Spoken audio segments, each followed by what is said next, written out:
Oke adik-adik, selamat siang. Kembali lagi bersama Bang TP. Gimana kabar adik-adik? Abang harap kabar adik-adik sehat-sehat saja dan masih semangat untuk menghadapi UTBK nanti ya. Oke adik-adik, jadi hari ini kita akan melanjutkan pembahasan prediksi soal TPSK kita. Jadi abang harap adik-adik mengikuti video ini, jangan skip agar adik-adik paham untuk mengerjakannya nanti. Oke ya, langsung saja. Di sini ada nomor yang pertama ya. Katanya begini katanya. Angka satuan dari hasil 7 pangkat 100 ditambah 2 pangkat 100 ya. Nah, di sini dikatakan angka satuan. Kita tahu angka satuan itu adalah angka belakang, angka paling belakang. Jadi di sini kalau dikatakan angka satuan, maka kita harus tahu angka belakangnya. Itulah yang ditanya. Abang coba membuat suatu ilustrasi, misalnya penjumlahan 23 ditambah 49, misalnya begitu. Berapakah angka satuannya contohnya? Jadi adik-adik, kalau ini 23 tambah 49 ditanya angka satuannya, kita cukup menjumlahkan angka satuan dari masing-masing suku. Jadi suku pertama di sini kan 23, berarti angka satuannya 3. Suku kedua di sini 49, berarti angka satuannya 9. Jadi kita cukup menjumlahkan 3 dan 9. 3 dan 9 kalau dijumlahkan 12. 12 angka satuannya berapa? 2. Maka kita perlu hanya 2. Yang kita pakai hanya 2. Maka angka satuan dari 23 dan 49 adalah 2. Paham ya adik-adik ya? Intinya yang kita pakai hanya angka belakangnya saja. Begitu juga adik-adik kalau perkalian 23 dikali 49. Sama halnya dengan penjumlahan tadi, yang kita kalikan cukup angka belakangnya saja. 3 kali 9 itu 27, maka angka satuannya berarti 7. Itulah adik-adik ilustrasi mengenai angka satuan.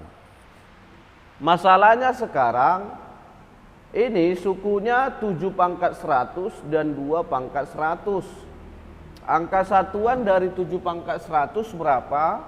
Angka satuan dari 2 pangkat 100 berapa? Agar itu yang kita jumlahkan. Paham ya adik-adik ya? Jadi tenang aja. Untuk soal seperti ini triknya ada. Triknya gimana? Begini. Untuk yang 7 pangkat 100. Ya, untuk 7 pangkat 100. Kalau dia 7 pangkat 100, mau bilangan apapun itu dipangkatkan, kita harus cari polanya. Polanya itu akan berulang. Setelah berapa kali dia berulang, itu yang harus kita tentukan. Jadi kita mulai dari 7 pangkat 1. 7 pangkat 1. Angka satuannya kan 7. Cocok. Karena 7 kali 1, 7. 7 itu udah satuan. Kan gitu dia kan. 7 pangkat 2. Berarti 49. Angka satuannya berarti 9. 7 pangkat 3. Berarti 49 kali 7 gitu ya. 49 kali 7. Angka satuannya tadi 49 9. Berarti cukup 9-nya yang kita pakai dikali 7. Paham ya? 9 kali 7 63, berarti 3. 7 pangkat 4 berarti 7 pangkat 3 kali 7. 7 pangkat 3 angka satuannya tadi 3 dikali 7 berarti 21. Berarti angka satuannya 1. 7 pangkat 5 angka satuannya berapa? Jadi kalau 7 pangkat 4 1, maka kali lagi dengan 7 berarti 7. Paham ya? Jadi dari sini adik-adik polanya sudah dapat. Polanya yaitu kembali lagi dia ke 7. Awalnya kan tadi 7, kembali lagi dia ke 7. Maka 7 pangkat 6 sudah bisa kita pastikan ini berapa satuannya. Sudah pasti 9 dan seterusnya. Paham ya adik-adik ya? Jadi dari sini dia berulang setelah 4 kali. Cocok? Dia berulang setelah 4 kali. Karena dia berulang setelah 4 kali, maka sudah ketemu polanya. Oleh sebab itu adik-adik, kalau ditanya 7 pangkat 100 angka satuannya berapa, langkah yang kita lakukan cukup membagikan pangkatnya tadi, pangkat 100 ini, dengan 4 kali ini. Berarti begini, 100 dibagi 4. Cuman adik-adik 100 dibagi 4 yang kita ambil bukan hasilnya, tapi sisanya. Ya, tapi sisanya. 100 bagi 4 sisanya itu adalah 0. Karena sisanya 0, maka coba lihat dari 7 pangkat 1 sampai pangkat 4 tadi, mana yang kalau pangkatnya dibagikan dengan 4, sisanya juga sama dengan 0. Paham ya adik-adik ya? Mana yang pangkatnya dari 1, 2, 3, 4 ini, yang kalau dibagi 4 sisanya 0. Sudah pasti adik-adik yang sisanya 0 yaitu 4 bagi 4. Inilah yang sisanya 0. Karena mereka sama, maka angka satuannya juga pasti sama.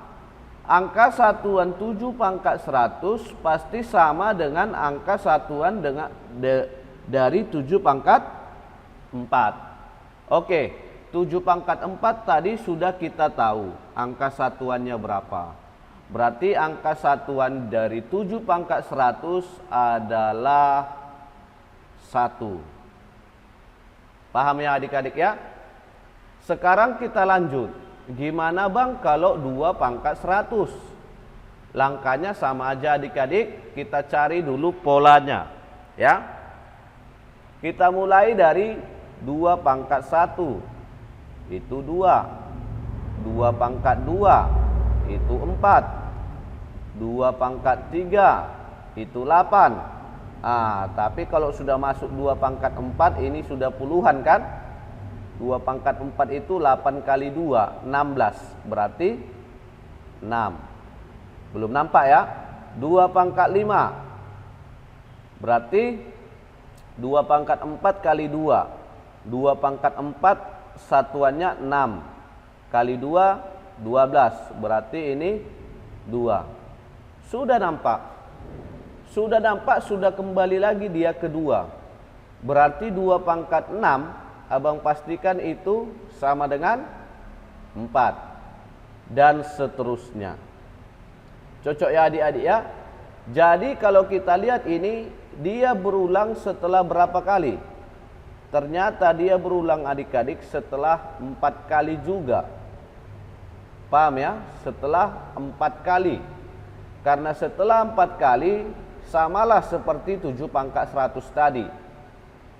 Kalau kita buat ini 100 berulangnya 4 kali, 100 bagi 4. Sisanya berapa? Sisanya 0. Maka kita lihat dari 1, 2, 3, 4, mana yang pangkatnya dibagi 4 sisanya juga 0. Berarti sama aja 4 dibagi 4. Sisanya sama dengan 0 juga. Maka 2 pangkat 100 itu sama sisa apanya, sama satuannya dengan 2 pangkat 4. Cocok ya? 2 pangkat 100 satuannya sama dengan 2 pangkat 4. Berarti 2 pangkat 100 ini satuannya sama dengan 2 pangkat 4, 6. Cocok ya? Maka pertanyaan si soal, berapa jumlahnya? Jumlahnya yaitu 1 tambah 6. 1 tambah 6 berarti 7. Maka jawaban yang pas yaitu dodol. Paham ya adik-adik ya? Sekarang abang kasih tugas nih.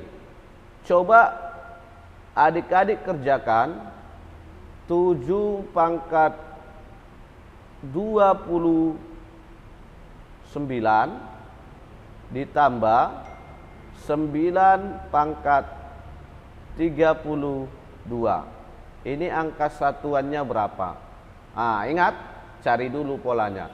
Di sini 7 sudah punya pola, 9 yang harus adik cari.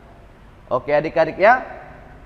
Kalau sudah paham, kita lanjut nomor berikutnya. Ini dia nomor berikutnya adik-adik. Coba kita baca soalnya. Seorang pria berusia 71 tahun dan putrinya berusia 34 tahun. Berarti pria ini ayahnya ya. Ayahnya, karena di sini ada katanya putrinya. Berarti bisa kita buat aja umur si ayah sekarang itu adalah 71 tahun dan umur putrinya sekarang adalah 34 tahun. Begitu aja kita buat ya. Lalu katanya begini, berapakah usia putrinya ketika umur putrinya setengah dari umur ayahnya? Umur putrinya, putri, setengah dari umur ayah. Berapa usia putrinya? Jadi gini deh. Kalau di sini putrinya sekarang 34, apakah 34 itu adalah setengah dari ayahnya? Ayahnya tadi kita bilang 71. Pasti tidak. Iya kan? Jelas 34 itu bukan setengah dari 71. Jadi artinya putrinya ini akan berumur berapa agar umurnya setengah dari ayahnya? Otomatis adik-adik bisa putrinya bertambah tua, bisa putrinya semakin muda umurnya. Cuman begini aja adik-adik, kita buat aja putrinya 34 tadi ditambah suatu angka. Ya, kita misalkan angka itu adalah X, sama dengan setengah.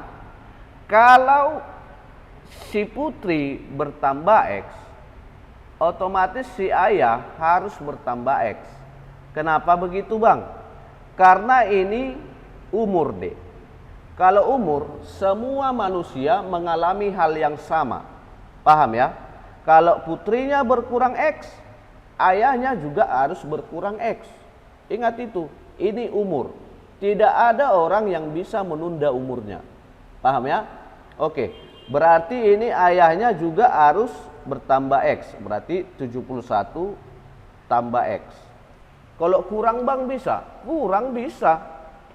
Cuman kan lebih enak mengoperasikan tambah daripada kurang menurut abang. Kalau adik-adik pengen buat kurang, ya bisa. Cuman nanti kita lihat perbedaannya apa, yaitu nilai X-nya. X-nya nanti bisa plus, bisa minus. Ini juga bisa plus, bisa minus sih sebenarnya. Cuman begini, kalau X-nya plus, berarti dia akan beberapa tahun yang akan datang, gitu dia. Paham ya? Beberapa tahun yang akan datang. Tapi kalau X-nya minus, berarti beberapa tahun yang lalu. Kalau abang buat plus. Kalau adik-adik buat minus, berarti kan nanti X-nya dapat minus, dapat plus juga. Cuman gak usah abang terangkan itu. Langsung aja ini kita buat. Oke, jadi dari persamaan ini nanti kita kali silang, berarti 2 kali 34 68, ini tambah 2x gitu ya, sama dengan 71 ditambah x. Cocok ya? X-nya pindah berarti di sini positif x, sama dengan 68-nya pindah berarti positif 3. Jadi dari sini dek, X-nya dapat 3. Berarti umur putrinya setengah umur ayahnya 3 tahun yang akan datang. Cocok ya? 3 tahun yang akan datang. Berarti umur putrinya setelah 3 tahun yang akan datang menjadi umur awal ditambah 3. Paham ya? Berarti 37. Maka jawabannya apa? Entok. Seandainya pertanyaannya, berapa umur ayahnya? Dengan kondisi ini umur ayahnya berapa? Ya udah, ayahnya tambahi aja dengan 3 lagi, yaitu 74. Paham ya adik-adik ya? Oke, kalau adik-adik sudah paham, berarti kita lanjut nomor berikutnya. Oke adik-adik, di sini ada suatu persegi dengan ukuran 2 kali 2, berarti ini 2, ini 2 gitu ya. Lalu katanya titik E merupakan pertengahan AD. Titik E pertengahan AD berarti ini 1, ini juga 1 gitu ya adik-adik ya. Jika CF berpotongan tegak lurus dengan BE, maka berapa luas segi 4 CDEF? CDEF. Ini pertanyaannya, berapa luas ini? Jadi begini adik-adik, untuk mencari luas ini ya caranya ya kita bagi-bagi aja ya, jadi 2 buah segitiga. Ini abang tarik. Ini kan siku-siku. Ini kita anggap luas 1. Ini kita anggap luas 2. Cocok ya adik-adik ya? Luas 1 abang yakin adik-adik sudah pasti tahu, karena itu segitiga siku-siku yang sudah jelas alas dan tingginya. Berarti setengah, alasnya 1, tingginya 2 gitu ya. Berarti ini 1. Yang jadi masalah adik-adik adalah luas 2. Kalau kita perhatikan apakah luas 2 ini sama dengan ini, sudah pasti tidak adik-adik, karena ini bukan di tengah. Jadi caranya adik-adik ingat, mencari luas segitiga konsepnya setengah alas kali tinggi. Kalau ini kita ibaratkan alas, EF kita ibaratkan alas, berarti sebagai tinggi siapa? CF, tinggi. Cocok ya adik-adik ya? Yang jadi masalah apakah alasnya sudah dapat, tingginya sudah dapat? Belum. Ya, belum. Maka cari dulu alas dan tingginya. Apa duluan yang dicari? Dari gambar ini adik-adik, yang bisa duluan kita cari adalah si T. Gimana bang cara mencari si T? Begini adik-adik. Ini dari E kita tarik aja ke bawah lurus ya, kita tarik ke bawah lurus. Ini. Coba kita lihat segitiga BEC. Kan bisa kita buat konsep alas kali tinggi sama dengan alas kali tinggi gitu ya. A1 T1 sama dengan A2 T2. Bisa gitu ya. Alas yang pertama BC, berarti tingginya E ke bawah. E ke bawah ini sama aja dengan DC gitu ya, atau AB, berarti sama-sama 2. Cocok adik-adik ya. Berarti begini abang buat. Alas 1 ini 2, tinggi 1 2, alas 2 ini yang menjadi alas 2 sekarang ini BE ya, BE. Maka karena ini alasnya, maka CF lah tingginya. Cocok ya. Ingat adik-adik, BE ini bisa dicari dari konsep Pitagoras ya. Ini kan AB itu 2. BE itu kalau kita lihat segitiga AEB itu BE adalah sisi miringnya. Cocok ya? Sisi miringnya bisa dicari dari Pitagoras. Kalau sisi miring berarti tambah ya, tambah. Berarti akar dari 1 kuadrat tambah 2 kuadrat.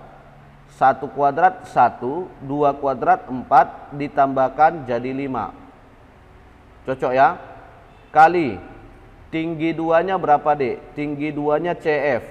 CF itu tadi kita misalkan T. Paham ya adik-adik ya? Maka dari sini dapatlah si T dengan memindahkan si akar 5. Berarti T itu adalah 4 per akar 5. Cocok adik-adik ya? Kalau sudah cocok adik-adik, sekarang kita tinggal mencari si A. Abang gambarkan di sini ulang untuk segitiga CEF.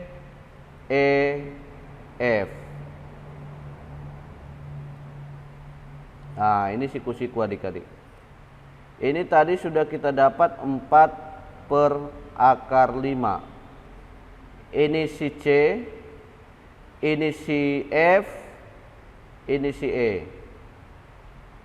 Ini alas, ini tadi tinggi.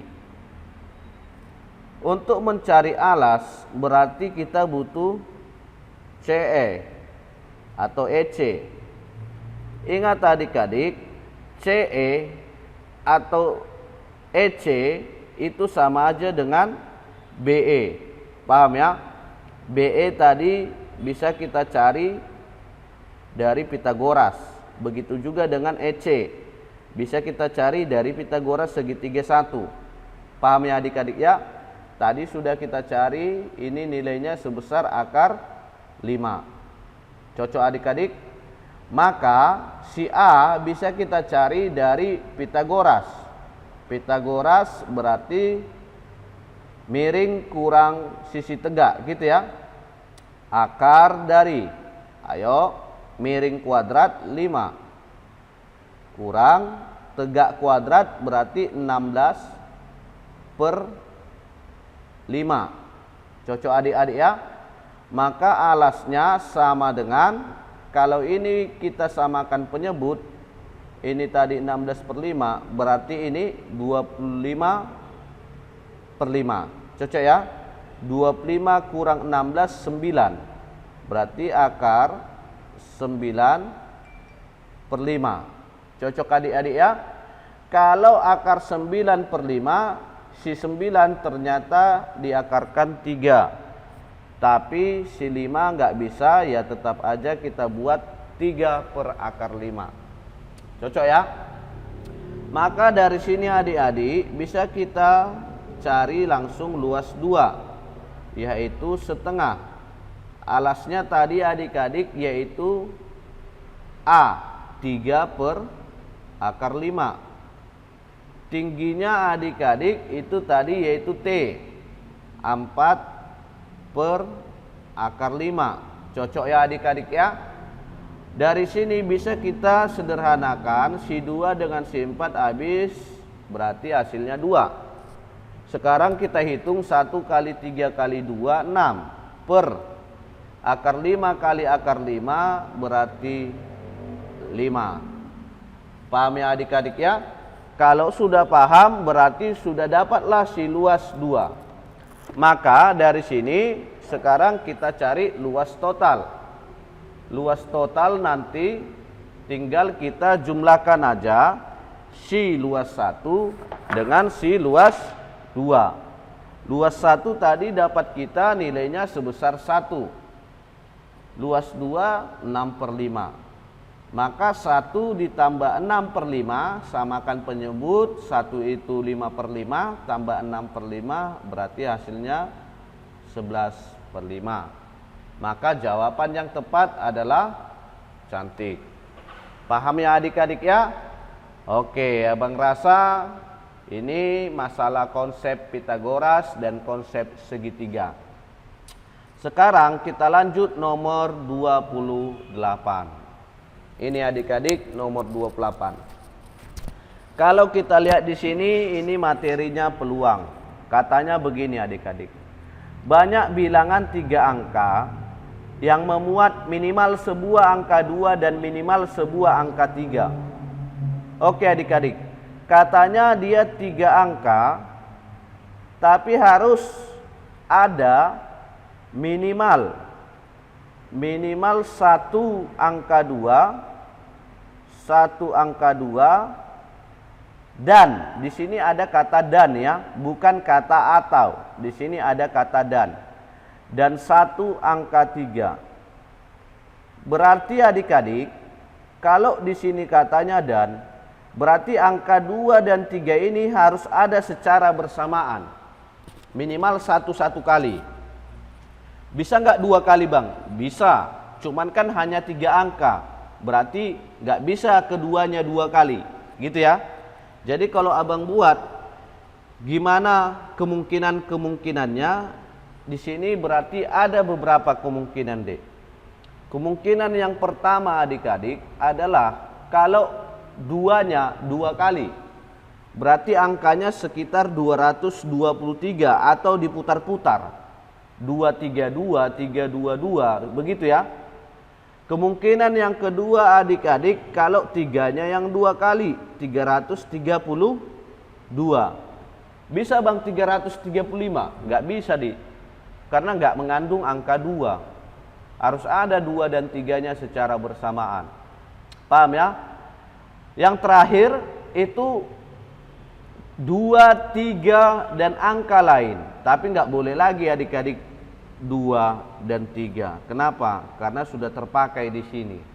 Ini kan tadi kalau 2 kali angka 2. Ini 3 kali angka 2 kali angka 3. Kalau ini mereka hanya sekali-sekali. Paham ya? Berarti 2, 3 angka lain. Paham ya? 2, 3 dan angka lain.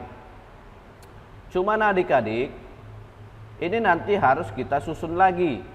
223 apakah 3 angka? Yes. Kita susun lagi, ada nggak angka yang lain selain 223 kalau menggunakan angka-angka 223? Ada. Ya, kita putar-putar aja ini.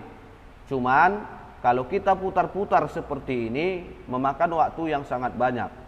Oleh sebab itu adik-adik harus tahu kondisi soalnya dan agar rumus yang adik pakai bisa pas. Rumus yang kita pakai di sini adalah permutasi unsur yang sama adik-adik. Kenapa? Karena dari 3 digit berarti 3 unsur, ada beberapa unsur yang sama, yaitu angka 2. Angka 2-nya sebanyak 2 unsur. Berarti rumusnya permutasi unsur yang sama, 3 unsur per 2 unsur. Gitu ya. Maka 3 faktorial per 2 faktorial. Kenapa 2 faktorial adik-adik? Karena ada 2 angka yang sama. Maka ini nanti adik-adik sudah tentu mengerti apa arti faktorial. Kalau kita cari ini hasilnya nanti 3. Berarti 3 cara. 3 caralah menyusun 223 ini. Paham ya? Lalu untuk menyusun 332 ternyata mirip juga dengan 223. Dari 3 unsur ada 2 unsur yang sama. Berarti permutasi unsur yang sama. Rumusnya 3 faktorial per 2 faktorial. Berarti hasilnya 3. Berarti 3 cara. Berarti sudah 6 cara. Yang jadi masalah adik-adik, gimana kalau mereka 2, 3 angka lain? Jadi di sini adik-adik perlu abang jelaskan sedikit. Sebenarnya agar adik-adik lebih mengerti, gunakan aja metode pencacahan 2, 3, 1. 2, 3, 4, 2, 3, 5, 2, 3, 6, 2, 3, 7, 2, 3, 8, 2, 3, 9. Terakhir abang buat 2, 3, 0. Coba adik-adik, kalau 2, 3, 1 kita susun seperti menyusun 2, 2, 3 tadi, ternyata dari sini tidak ada unsur yang sama. Berarti langsung aja adik-adik caranya 3 faktorial. nggak perlu kita bagikan 2 faktorial karena nggak ada unsur yang sama. Berarti ini adik-adik bisa kita hitung 6. Begitu juga ini adik-adik, begitu juga ini sampai di sini, sampai di 9, nggak ada unsur yang sama adik-adik. Berarti ini juga 6, ini juga 6, berarti ini juga 6 gitu ya. Sehingga kalau kita totalkan, ini 6 kali berapa ini? Abang agak malas nulis tadi. Ini kita hitung aja. 1, 2, 3, 4, 5, 6, 7. Berarti 6 kali 7 adik-adik sebanyak 42. Sekarang gimana 230? Yang jadi masalah lagi 230 adik-adik. Ingat, 230 nggak bisa kita cari atau kita buat rumus 3 faktorial tadi walaupun ini sama, walaupun ini berbeda semua. Kenapa? Karena adik-adik tahu sendiri, apakah 233 angka? Iya. Tapi kalau abang buat nolnya di depan, apakah ini 3 angka? Ini bukan 3 angka adik-adik. Ini adalah 23. Paham ya? Kalau 23 berarti nolnya tidak berguna. Paham adik-adik ya? Jadi caranya adik-adik begini saja. Ini adik-adik bisa putar-putar, atau kalaupun tidak diputar-putar, kita cari aja adik-adik yang nol di depannya apa-apa saja dari 230. Coba 023, apalagi adik-adik dalam hati aja. 0 3 2, apalagi adik-adik? Gak ada lagi kan? Karena tidak ada lagi, berarti hanya ada 2. Hanya ada 2 cara. Jadi nanti cara menghitung ini adik-adik, tetap kita buat 3 faktorial, tapi kita kurangi dengan 2 cara yang tidak mungkin tadi. Cocok adik-adik ya? Berarti 3 faktorial itu 6. 6 kurang 2 berarti 4. Berarti kalau sudah dapat 4, kita hitunglah totalnya.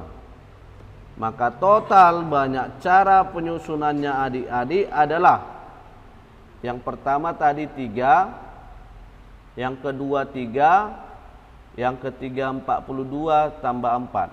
Ayo, 3 tambah 3 tambah 42 tambah 4. 3 tambah 3, 6. 6 tambah 4, 10. 10 tambah 42 berarti 52. Maka jawaban yang pas adalah ayam. Cocok ya adik-adik ya? Oke, abang rasa untuk soal ini tidak ada masalah. Cuman kalau bicara mengenai peluang, adik-adik harus berpikiran jauh sedikit, agak luas sedikit ya adik-adik ya. Kalau boleh, kalau nggak hafal rumus ya cacah aja, cuman mencacahnya jangan semua dicacah ya. Oke lah adik-adik, sampai di sinilah dulu perjumpaan kita. Semoga adik-adik bisa mengerti dengan penjelasan abang. Jangan lupa di like, subscribe, dan di share ke temannya. Oke, selamat siang.